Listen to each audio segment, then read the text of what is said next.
Big Boss Kannada season 7ರ ಸ್ಪರ್ಧಿ ಶೈನ್ ಶೆಟ್ಟಿ ನಟನಾಗಿ ಮಾತ್ರವಲ್ಲದೆ ಹೋಟೆಲ್ ಉದ್ಯಮ ಕ್ಷೇತ್ರದಲ್ಲಿಯೂ ಗುರುತಿಸಿಕೊಂಡು ಇದರಲ್ಲಿ ಯಶಸ್ಸನ್ನ ಕಂಡವರು. ಚಿಕ್ಕದಾಗಿ ಶುರು ಮಾಡಿದ್ದ ಗಲ್ಲಿ ಕಿಚನ್ ನೋಡುತ್ತಲೇ ದೊಡ್ಡದಾಗಿ ಬೆಳೆದಿತ್ತು. ಸಿನಿಮಾ ನಾಯಕನಾಗಬೇಕೆಂದು ಸೀರಿಯಲ್ ಬಿಟ್ಟು ಹೊರಬಂದವನಿಗೆ ಸಿನಿಮಾ ನಾಯಕನಾಗುವ ಅವಕಾಶ ಸಿಗದೇ ಇದ್ದಾಗ ಕೈ ಹಿಡಿದಿದ್ದು ಇದೇ ಗಲ್ಲಿ ಕಿಚನ್. ಗಲ್ಲಿ ಕಿಚನ್ ಒಂದು ಫುಡ್ ಟ್ರಕ್ ಆಗಿದ್ದು ಅವಕಾಶಗಳು ಸಿಗದೆ ಕಂಗಾಲಾಗಿದ್ದ ಶೈನ್ ಕೈ ಹಿಡಿಯಿತು. ಇದೀಗ ದಿಢೀರನೆ ಗಲ್ಲಿ ಕಿಚನ್ ಅನ್ನ ಕ್ಲೋಸ್ ಮಾಡಲು ಮುಂದಾಗಿದ್ದಾರೆ. ಆರಂಭದಲ್ಲಿ ಶೈನ್ ಶೆಟ್ಟಿ ಬೆಂಗಳೂರಿನ ಬನಶಂಕರಿಯಲ್ಲಿ ಈ ಫುಡ್ ಟ್ರಕ್ ಅನ್ನ ಆರಂಭಿಸಿದ್ರು. ಬಿಗ್ ಬಾಸ್ಗೆ ಹೋಗಿದ್ದ ಸಮಯದಲ್ಲಿ ಅವರ ತಾಯಿ ಇದನ್ನ ನಡೆಸಿಕೊಂಡು ಬಂದಿದ್ರು. ಗಲ್ಲಿ ಕಿಚನ್ನ 2 ಬ್ರಾಂಚ್ಗಳು ಬೆಂಗಳೂರಿನಲ್ಲಿವೆ. ಆದರೆ ದಿಢೀರನೆ ತನ್ನ ಗಲ್ಲಿ ಕಿಚನ್ ರೆಸ್ಟೋರೆಂಟ್ಗೆ ನಟ ಶೈನ್ ಶೆಟ್ಟಿ ಗುಡ್ ಬೈ ಹೇಳಿದ್ದಾರೆ. ಗಲ್ಲಿ ಕಿಚನ್ಗೆ ಯಾಕೆ ವಿದಾಯ ಹೇಳುತ್ತಿದ್ದಾರೆ ಎಂದು ಸಾಮಾಜಿಕ ಜಾಲತಾಣದಲ್ಲಿ ಬಹಿರಂಗವಾಗಿ ಬರೆದು ತಿಳಿಸಿದ್ದಾರೆ. ಸೋಷಿಯಲ್ ಮೀಡಿಯಾ ಪೋಸ್ಟ್ನಲ್ಲಿ ಜೀವನದ ಕೆಲವೊಂದು ಪ್ರಯಾಣ ನಮ್ಮ ಅಸ್ತಿತ್ವವನ್ನ ತೋರಿಸಿ ನಮ್ಮ ವ್ಯಕ್ತಿತ್ವವನ್ನ ಎತ್ತಿ ಹಿಡಿಯುತ್ತೆ. ನನ್ನ ಲೈಫ್ನಲ್ಲಿ ಅದು ಗಲ್ಲಿ ಕಿಚನ್.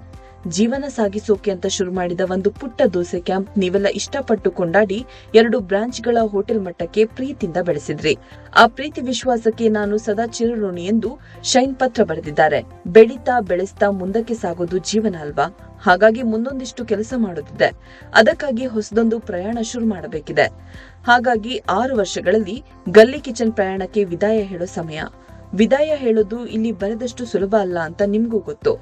ಆದ್ರೆ ಜೀವನದಲ್ಲಿ ದಿಕ್ಕು ಮತ್ತು ಗುರಿ ಬದಲಾದಾಗ ಅದಕ್ಕೆ ಹೊಂದಿಕೊಂಡು ಹೋಗೋದು ಅನಿವಾರ್ಯ. ಗಲ್ಲಿ ಕಿಚನ್ ಅನ್ನ ನನ್ನಂತೆ ಆಸಕ್ತಿ ಇರೋ ಯುವ ಪ್ರತಿಭೆಗೆ ಹಸ್ತಾಂತರ ಮಾಡ್ತಿದ್ದೀನಿ ಎಂದು ತಿಳಿಸಿದ್ದಾರೆ. ಗಲ್ಲಿ ಕಿಚನ್ ಅನ್ನು ನನ್ನಂತೆ ಆಸಕ್ತಿ ಇರೋ ಯುವ ಪ್ರತಿಭೆಗೆ ಹಸ್ತಾಂತರ ಮಾಡಿದ್ದೀನಿ ಎಂದು ತಿಳಿಸಿದ್ದಾರೆ. ಈ ಕನಸಿಗೆ ಹೊತ್ತಿದ ಜ್ವಾಲೆ ಇನ್ನು ಮುಂದೆ ಹೊಸ ಪಾಲುದಾರನ ಕೈಯಲ್ಲಿ ಹೊಸ ರೀತಿಯಲ್ಲಿ ಮುಂದುವರೆಯಲಿದೆ. ಶ್ರದ್ಧೆಯಿಂದ ಜನರ ಪ್ರೀತಿ ಉಳಿಸಿಕೊಂಡು ಬೆಳೆಸಿಕೊಂಡು ಹೋಗ್ಲಿ ಅಂತ ಆಶಿಸ್ತೀನಿ. ತಿಂದುಂಡು ಹೊಗಳಿದ, ತಪ್ಪಿದ್ದಲ್ಲಿ ತಿದ್ದಿದ ನನ್ನೆಲ್ಲ ಅಭಿಮಾನಿಗಳೇ, ಭೋಜನ ಪ್ರಿಯರೇ, ಗಲ್ಲಿ ಕಿಚನ್ ಕುಟುಂಬಸ್ಥರೇ, ಮತ್ತೊಂದು ಪ್ರಯತ್ನದೊಂದಿಗೆ ಮರಳಿ ಬರುವೆ. ಮತ್ತೊಮ್ಮೆ ನಿಮ್ಮೆಲ್ಲರ ಸಹಕಾರ ಪ್ರೀತಿಯನ್ನ ಬೇಡುವೆ. ಪ್ರೀತಿರಲಿ.